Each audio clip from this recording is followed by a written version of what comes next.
ब्रह्मयोनौ रेतस्त्वजायां कविमादधेजः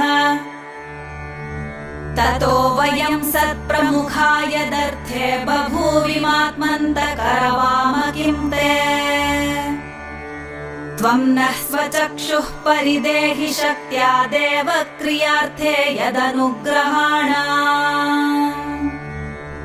इति श्रीमद्भागवतपुराणान्तर्गतं कूर्मस्तोत्रं सम्पूर्णम्। हरे कृष्ण कृष्ण कृष्ण हरे हरे, हरे राम राम राम